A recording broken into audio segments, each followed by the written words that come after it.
Bismillahirrahmanirrahim. Assalamualaikum warahmatullahi wabarakatuh. Alhamdulillah wassalatu wassalamu ala Rasulillah wa ala alihi wa sahbihi wa ala ma ba'du. Yang kami hormati para asatidzah dan ustazat dan wali santri di kelas 12 ataupun kelas 9 dan wali santri yang lain yang dirahmati Allah Subhanahu wa taala. Pertama-tama kita panjatkan puji syukur kehadirat Allah Subhanahu wa taala atas nikmat yang Allah berikan kepada kita. Salawat dan salam tercurahkan pada junjungan besar Muhammad sallallahu alaihi wasallam. Para hadirin hadirat yang dimuliakan Allah Subhanahu wa taala, pada pagi menjelang siang ini tadi kita sudah melihat penampilan dari Ananda kelas 12 dan kelas 9 yang sudah lama dipersiapkan. Insya Allah selama mereka menuntut ilmu Allah Subhanahu wa taala di tempat ini, Allah berikan kemanfaatan ilmunya, Allah berikan keberkahan segala usaha dan ilmunya. Allah Subhanahu wa taala menjadikan manusia-manusia yang sukses dunia maupun sukses di akhirat. Para hadirin hadirat yang dirahmati Allah Subhanahu wa taala, mereka mengatakan laula murabbi ma'rafna rabbi. Kalau bukan karena pendidik, maka kami tidak tahu Tuhanku. Demikian juga saya dan asatidzah mengatakan laulal murabbi ma'rafna rabbi. Kalau bukan guru kami dulu mendidik kami, maka kami tidak tahu Tuhan kami. Demikian juga guru kami menyampaikan kalimat yang sama sampai kepada para sahabat Rasulullah Sallallahu Alaihi Wasallam. Kalau bukan karena Rasulullah, maka mereka para sahabat tidak mengetahui Allah Subhanahu Wa Taala. Waqala Rasul Sallallahu Alaihi Wasallam, "Addabani Rabbi fa ahsana ta'dibi." Kata Rasulullah, Allah yang mendidik aku. Allah yang mendidik aku, fa ahsana ta'dibi. Demikian juga Allah yang memperbagus didikanku. Alhamdulillah, tasatul tarbiyah, apa yang didapatkan dari Anda dan semua santri-santri sini nyampai kepada baginda Rasul sallallahu alaihi wasallam. Kemudian sungguh luar biasa pada tahun ini yang mungkin 2 tahun lalu ya, di depan, kemudian ini di dalam musola dengan acara yang sukses luar biasa. Sebetulnya kita masih mencari pola. Mungkin orang-orang bisa di gedung dan lain sebagainya, tapi mungkin juga bisa kita lakukan itu lebih meriah lagi daripada tahun ini. Tapi kita masih mencari pola bagaimana dengan banat dengan banin terpisah di dalam pelaksanaan seperti ini sudah pas. Jadi banin di sana, banat di sana, banin di sini. Nah, kalau misalkan kita sudah bisa mencari pola bagaimana supaya bisa terlaksana atau bisa sesuai dengan syariat Rasul Shallallahu Alaihi Wasallam, ya mungkin tahun depan kita bisa laksanakan di gedung, nyewa gedung atau di depan, sehingga lebih meriah lagi, lebih syiar lagi, sehingga apa yang diinginkan oleh Rasulullah terhadap umatnya, kebanggaan baginda Rasulullah SAW, mereka yang berjuang di jalan Allah Subhanahu Wa Taala bisa mengekspresikan daripada 6 tahun atau 5 tahun dari mereka yang belajar. Para hadirin hadirat rahimakumullah, khususnya wali santri, sekali lagi saya sampaikan bahwa memang Pondok Pesantren Jamiyah di Sufa itu fokusnya pada pembacaan kitab. Jadi anak-anak yang halakoh 3 menuju halakoh 4 itu sudah bisa baca kitab. Tapi tetap diiringi oleh hifdzul Quran, menghafal Al-Quran. Maka itu Ada yang hafal dari halaqah 4 selama 6 tahun cuma 5 juz. Alhamdulillah. Itu satu mendukung daripada mungkin kalau dilihat beasiswa ke perguruan tinggi di Indonesia itu syaratnya mungkin 10 juz. Ini tinggal nambah 5 juz kalau misalkan di perguruan tinggi negeri. Demikian juga di luar negeri itu 10 sampai 15 juz. Ini sudah ada modal 5 juz. Tapi kalau yang perempuan banat 1 tahun 4 juz. Kalau misalkan dia 6 tahun 4 kali 6, mudah-mudahan bisa sampai 30 juz. Kalau banat agak mudah diatur. Ya. Ya, bener gak? Banat suruh kumpul habis isya setoran. Wah, sudah ramai di depan itu. Kalau yang banin setoran masih ada yang ke dapur, ada yang masih. Ya, begitulah keadaannya. Tapi alhamdulillah kita sebagai guru itu sangat ridho terhadap anak-anak yang belajar di sini, walaupun ada tadi disampaikan ada kesalahan, ada ini hal yang wajar, hal yang pasti seorang guru itu pasti akan memaafkan akan kekeliruan daripada santrinya. Bahkan guru akan selalu, yang namanya guru murabi akan selalu menjadikan contoh dirinya untuk para santri dan selalu mendoakan para santrinya agar sukses dunia akhirat. Bukan hanya sukses di dunia, tapi sukses di dunia dan akhirat. Oleh karena itu doa daripada guru, baik anak maupun guru-guru yang lain, selalu mendoakan akan kesuksesan murid-murid yang pernah belajar bersama kita, baik di sebelumnya ataupun di pondok ini. Dan itu merupakan bekal bagi mereka. Kenapa? Karena doa Syekh itu luar biasa. Saya kalau tidak seperti ini, kalau tidak mendapatkan doa guru. Demikian juga semua santri tidak akan sukses dunia akhirat tanpa ada doa guru. Oleh karena itu mereka luar biasa. Gak pernah menentang apa yang saya sampaikan, apa yang saya perintahkan. Beda dengan bapak-bapak, ibu-ibu. Bapak, ibu-ibu kira-kira nyuruh anaknya pernah nggak ditolak? Ya? Bapak, ibu, ya nyuruh anaknya nih, ya nyuruh misalkan bapaknya Baihaqi, bapaknya novel, pernah nggak ditolak? Pernah nggak? Pernah. Hah? Ibu juga gitu, nyuruh Fikri disuruh sama ibunya. Pernah nolak? Pernah, sering nolak. Tapi kalau saya nggak pernah ditolak. Hah? Hebatan mana orang tua sama guru. Kalau saya nggak pernah. Ya, Ban Betur, tolong sapu ruang kayu. Naam, sapu. Coba kalau orang tuanya.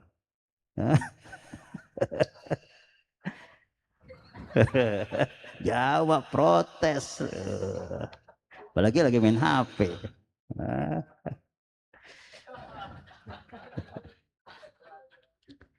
Ya, itulah orang tua sama guru. Ya, orang tua sama guru secara otomatis itu kalau kita perhatikan, dia tidak mau seorang anak tidak menurut perintah orang tua. Itu pasti orang tuanya redho. Pasti orang tuanya redho. Durka sama orang tua, haka sama orang tuanya nggak sakit hati, orang tuanya maafkan, pasti orang tua memaafkan. Padahal dia tahu nih, udah belajar paham, udah belajar 3 tahun, belajar 6 tahun paham.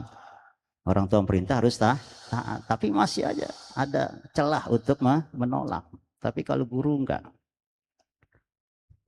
Apa tuh sebabnya tuh gitu?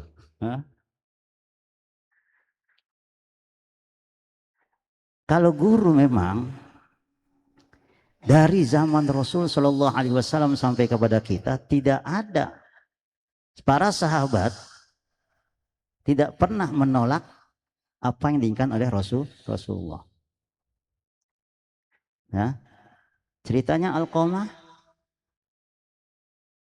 gara-gara dia mendahulukan istri daripada orang tuanya. Terus orang tuanya akhirnya memaafkan. Memang sudah gudrah. Anak ini kadang-kadang memang ada birrul walidain, ada hukukul walidain. Itu memang seperti itu. Jadi besarnya orang tua memaafkan anak itu lebih besar lagi, lebih luas lagi. Rahmatnya kasih sayang orang tua sama anak itu luar biasa. Beda sama guru. Lu macam-macam lu keluarin loh. Gitu. Ya. Guru kan gitu. Tapi besar dari satu asas ini ridhonya orang tua. Ridho walidain, ridho Allah dan ridho orang tua. Dan guru, ridhonya guru, ya, itu adalah membawa kesuksesan daripada murid untuk menjalani hidup. Kesuksesan dalam menjalani hidup. Itu guru, ridhonya guru. Marahnya guru, kita keluar dari, lepas dari guru, keluar dari pesantren dalam keadaan maghdub dan tidak diridhoi oleh guru. Dalam bahasa Inggrisnya belangsakan itu anak. Hah? Gitu. Jadi ridhonya guru di sini memang ada berapa orang ini? 11 orang nih, mohon maaf bapak-bapak ibu-ibu ini wali santri kelas 12. Ini saya bagi berapa? 4 ini. Ya, saya bagi 4. Dari 11 orang saya bagi 4. Saya kasihkan ridho pada mereka. Yang pertama, mereka yang meneruskan di luar perguruan tinggi, ya, yang sudah di sini minimal 3 tahun atau 6 tahun, dipersilakan anak ridho melepas mereka untuk melanjutkan ke perguruan negeri di Indonesia atau di luar negeri. Yang kedua, memang ada berapa orang yang saya minta untuk bantu mengajar di sini, karena secara keilmuan sudah mumpuni, ya, untuk membantu saya mendidik anak-anak, nah, yang mungkin nanti di halaqah 1, ya, mengajarkan mereka. Ini memang saya minta, karena mereka nggak mau kuliah, masih bingung. Kuliah kagak, udah nanti di sini aja, ya. Nah, dan yang satu jauh lagi rumahnya di gunung. Ngapain di gunung? Di sini aja. Alhamdulillah, ya, bisa bantu kita berjuang di sini. Ya. Kemudian yang ketiga, memang belum sampai 3 tahun. Belum sampai halaqah 4, maka kita wajibkan harus 1 tahun dulu di sini. Ya, harus 1 tahun dulu yang 12 harus 1 tahun dulu di sini untuk mematangkan diniyahnya. Karena belum sampai halaqah 4, baru halaqah 2 naik halaqah 3, halaqah 3 naik halaqah 4. Ya, di sini pun belum ada 3 tahun. Ini 3 orang. Nah, Novel, Fatir, sama Rafif. Ini mohon orang tuanya jangan maksa untuk pulang, untuk di rumah. Terus enggak minta, karena masih masih perlu digodok lagi supaya nanti halaqah 4 dia sudah bisa. Ini halaqah 4 ini sudah bisa kitab dan bisa dan sebagai tinggal keberkahan itu kapan diambil nanti. Kalau dia sudah keluar udah beda sudah. Kalau di sini masih tenggelam dengan dengan aturan, kemudian dengan guru-guru masih tenggelam. Keberkahannya itu masih tenggelam. Nanti kalau sudah keluar itu baru kelihatan keberkahannya.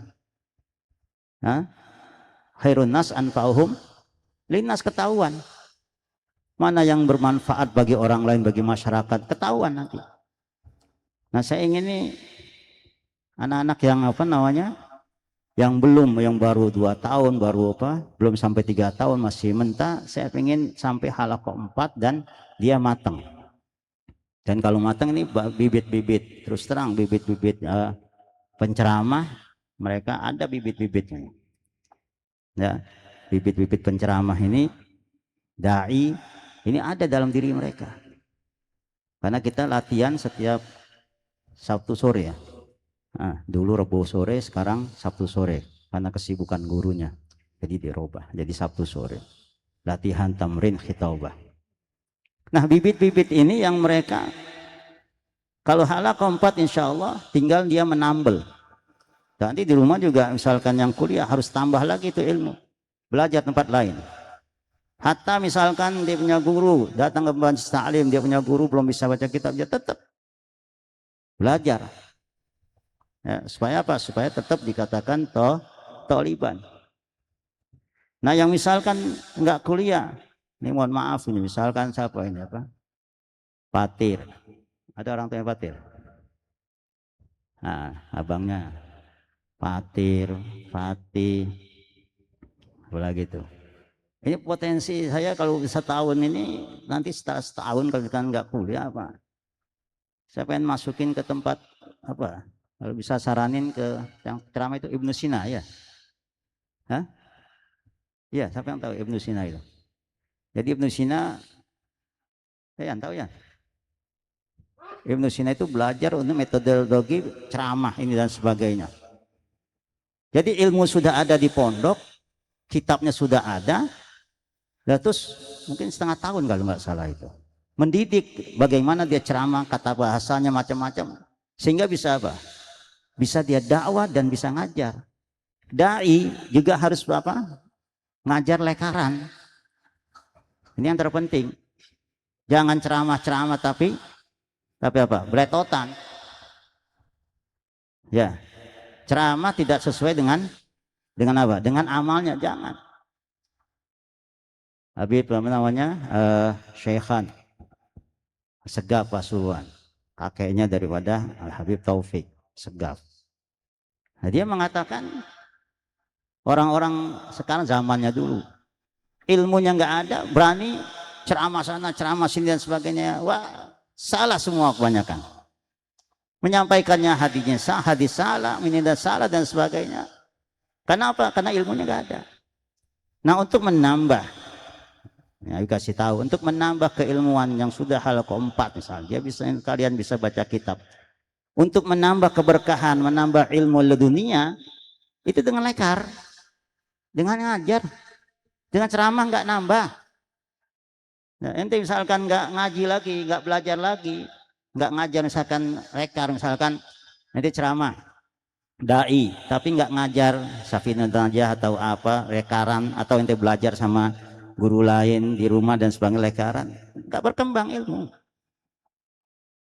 Karena dengan itu berkembangnya ilmu, dengan keberkahannya ilmu, mendapatkan dunia ilmu ya di situ, di lekar itu, bawa baca kitab, bukan ceramah. Ceramah itu cuman apa? Cuman menambah kita apa namanya apa istilah menambah apa? Penghasilan mungkin ya. Ya enggak? Lekar sudah. Ini ceramah itu ceramah tapi khususkan pada hari apa dan sebagainya. Ente ada majlis lekaran, baik ente yang ngajar lekaran atau ente belajar. Itu kadang-kadang kelemahannya. Ceramah udah habis semua diapain? Semua jadwal tiap hari dijadwalin, ceramah sana, ceramah sini, ceramah sana, ceramah sini. 1 hari sampai 5. 1 ceramah 1 juta, 1 hari 5 juta kali 30. Berapa ya? Lekaran. Lihat habaib. Dia walaupun ceramah tapi lekaran, ngajar, lekar. Itu yang menyebabkan apa keberkahan dan sebagainya. Kenapa? Karena kita lahir, keilmuan kita itu lahir kita dapatkan dari apa? Dari lekar. Bukannya dengerin ceramah dari kecil, enggak. Hah? Nanti jangan bikin pondok pesantren terus hasil ilmunya dari ceramah. Jadi nggak pakai kitab. Datang guru satu ceramah tentang bab sobar. ente catat aja 2 sampai 6 tahun kayak gitu, kagak berkah ini. Kenapa lekaran? Karena pakai kitab. Ya karena disitulah kitab itu salafus saleh di situ. Ya ini bukan buat Bapak wali santri, ini buat ini nih. Hah? Yang kuliah, yang apa? Jangan lupa itu. Masih waktu, masih belajar. Kalau dengan nggak belajar susah. Ya, saya pernah di Malang mengusulkan dengan guru-guru. Karena sudah terasa kalau nggak lekaran itu susah. Apalagi udah dikenal orang ceramah sana, diundang sana, ceramahnya enak, diundang sana, sudah lepas dari lekar.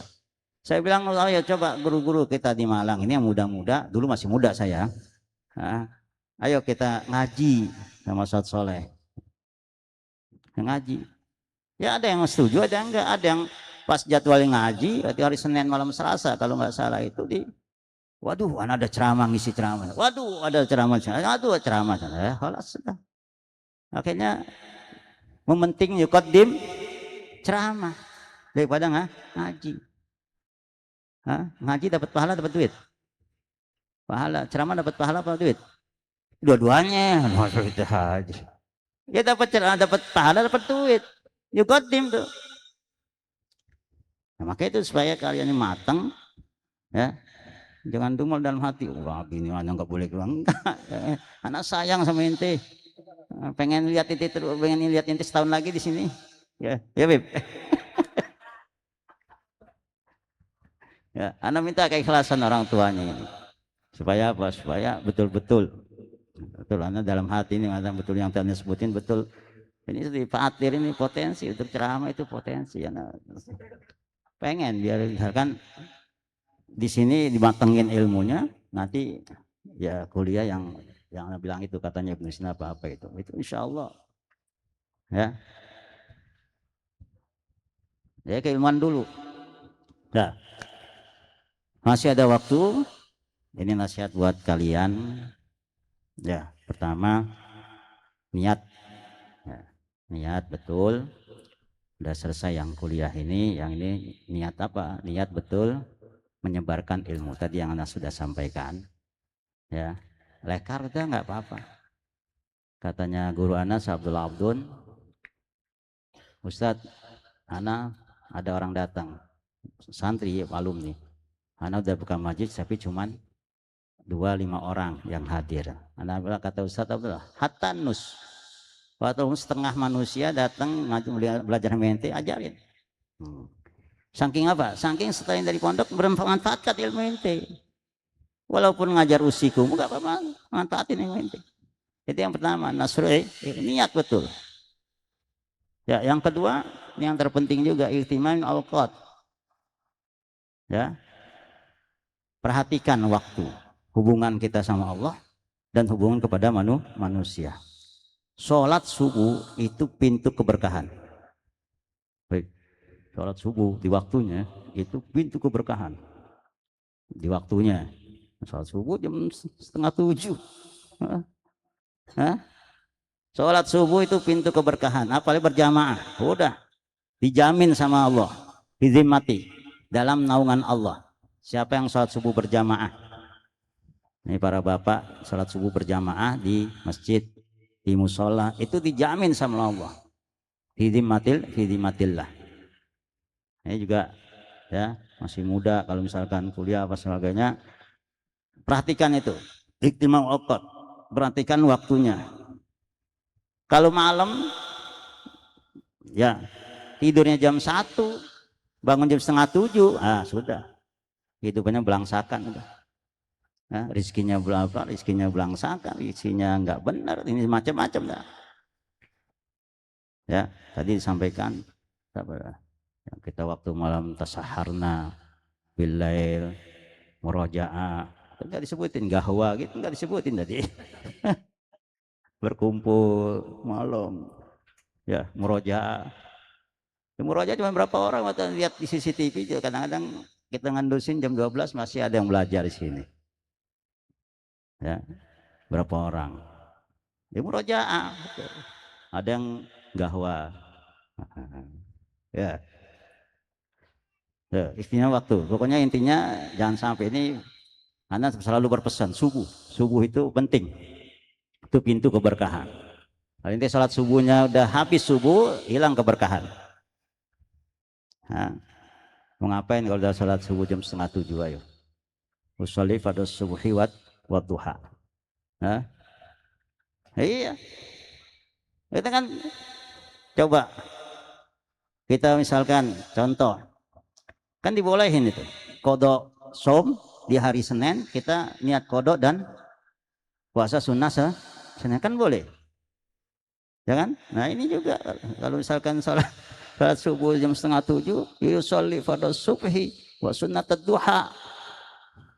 Rakaataini lillahi ta'ala. Allahu akbar. Sekali-kali gak jadi masalah. Kenapa? Karena mungkin kecapean. Ada aja sekali wajar. Ini kalau misalnya kullayum setiap hari gitu aja. Nah di situ ta'thirul mahan, di situ ta'thirul tarbiyah, di situ. Pengaruh pendidikan, pengaruh apa namanya? Pengaruh apa istilahnya? Kebiasaan di situ. Hatta wali yang doain. Mudah-mudahan betul siap subuh salat berjamaah di waktunya. Hatta wali kalau misalkan tidurnya malam, ya tidurnya malam dan dia selalu tiap hari kesiangan salat subuh, nggak tembus itu hatta doa wali. Tembus nggak tembus. Karena kebiasaan. Ini dihilangin. Dan orang tua jangan takut, siapin air, siram kalau nggak bangun. Iya. Saya di sini gitu. Karena siram, mau ngamuk, gue yang nggak mungkin dia ngamuk sama gurunya. Tanya yang itu, pernah nyiram, ya sering dulu nyiram. Mana fulan, nggak ada, siram. Oh, apa kasurnya basah, kasur basah, nggak apa-apa, jemur, ada matahari. Yang penting subuhnya ini. Ya, bagus tadi isinya itu. Habis selalu membimbing perhatian buat orang tua. Kan disebutin saat Abi marah. Hah? Saat Anda marah subuhnya terlambat. Saat Anda marah gitu kan disebutin. Nah, marahnya guru itu berkah. Ya. Hah? Harus gitu. Jadi kalau misalkan bapak ibu yang marah pasti kadang-kadang dia dilawan, ya kan? Di sini gue marahin, gue siram, mau ngelawan, kagak berani nggak? Kagak berani. Harus tegas. Nah kalau misalkan nggak digituin terus tuh bahaya. Nah, Habib di Malang itu, Habib Abdullah Al-Haddad, dibilang Habib Raden. Ya, itu gitu. Anak-anaknya dibangunin sebelum subuh, dibangunin masih kecil, masih belum balik TK. Kata istrinya, Beb, jangan Beb, sian ya. Kesian, justru nanti dia akan nuntut kita nanti di akhirat. Kalau nggak dibiasain bangun itu. Nah di sini kita siap, udah kita ajarin tuh. Bangun sholat subuh berjamaah. Ya, jangan di waktu duha. Jangan merubah ketentuan Allah. Ya, sholat subuh semua ada. Inna sholata kanat alal mu'minina kitaban mauqu. Waktunya kan udah pas deh. Subuh udah pas, duhur pas, jangan bikin waktu sendiri. Sholat subuh di waktu duha, jangan. Ya nggak berkah. Ya. Loh. Kemudian yang ketiga, ini anak ngomong sampai jam berapa ini? Hah? Coba. Bebas. Panitia bu, nggak ada omongan-omongan apa? Nggak ada omongan-omongan. Panitia berapa ini? Kan harus ngomong. Ya, yang ketiga, milih sahabat, milih teman.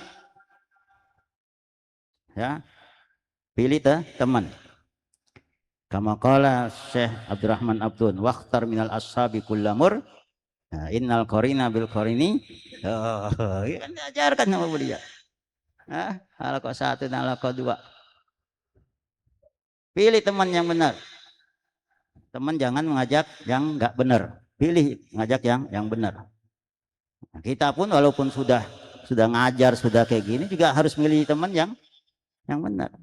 Oh, temannya cinta sama kita, tapi untuk menjuruskan cinta dunia jangan. Pak Kiai, antum sudah banyak umatnya, sudah ngajar sana, sudah ini, sudah ini. Wow, banyak umatnya antum.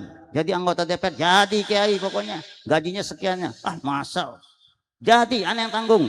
Oh, udah kampanye. Jadi anggota DPR. Korupsi. Ayo. Bukan teman itu. Musuh. Yang mengajak kepada duniawi bukan teman. Kalau pembisnis diajak sama temannya untuk bisnis, itu sahib, tenon. Tapi kalau sudah anak ini, ya ustadz kiai bisnis sama Allah, kemudian diajak bisnis yang macam-macam, jadi anggota DPR lah ini, jangan, nanti akan tumbuh hubud dunia. Kalau bisnis biasa nggak ada masalah. Hati-hati. Yang keempat, ini biar cepat aja ini karena udah matang ya. Yang keempat, qanaah. Ya, jangan rakus. Lebih baik mengalah. Nah, daripada apa? Ngotot, cuman apa? Ya, membawa ke ketidakbenaran. Ngalah, sama siapapun ngalah. Sama siapapun ngalah. Ya, ini satu cerita, ini wakil kejadian. Ya, ada seorang jauh di timur sana. Dia dikasih tanah 1 hektar lebih sama orang tuanya, hibah, dengan syarat buat pondok. Karena orang ini tinggal di Jakarta selama 20 tahun nggak dibangun itu. Nah, saudaranya, kakaknya, adiknya menggunakan tanah itu, kemudian disewakan. Kenapa? Karena nggak ada apa namanya, nggak ada gerakan untuk mau bangun pondok pesantren sesuai dengan amanah orang tuanya. Nah, begitu tahu yang di sini yang diserahin, begitu tahu dia pulang ke daerahnya, nuntut kakaknya, nuntut adiknya ke polisi, ke pengadilan, dia bawa pengacara. Saudara sendiri, saudara kandung, dengan keadaan seperti itu nggak mau ngalah. Nah, hati-hati. Ya, lebih baik ngalah. Ya, lebih baik apa? Ngalah daripada apa? Harus putus silaturahim.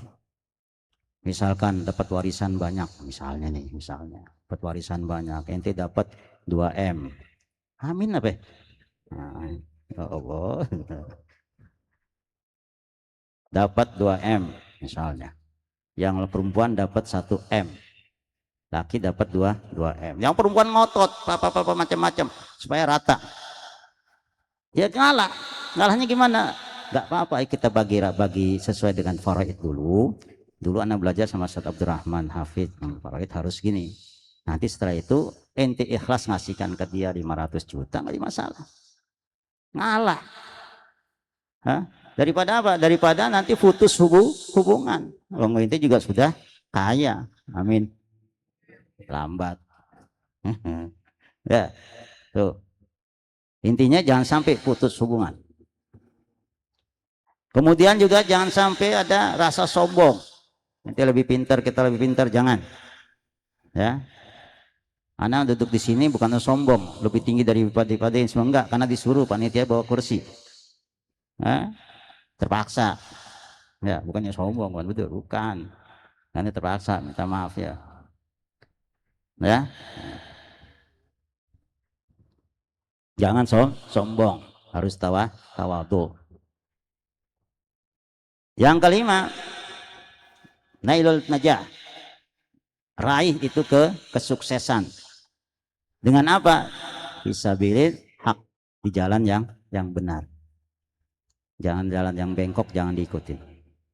Ya, Abi pesan sama kalian, jalan yang bengkok jangan ikut PWI. Hah? Bengkok itu. Kalau PWI bengkoknya bukan bengkok dikit, tapi bengkok banyak.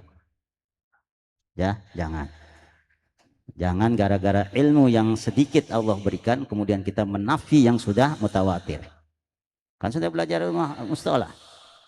Nah, sifatnya dhanni dan sifatnya mutawatir. Tawatuh malal kadhib. Enggak mungkin ada kebohongan. Namanya mutawatir. Berita udah mutawatir, jangan sampai dinikan dengan Dengan apa? Dengan sekelumit ilmu sedikit menghancurkan yang mutawatir.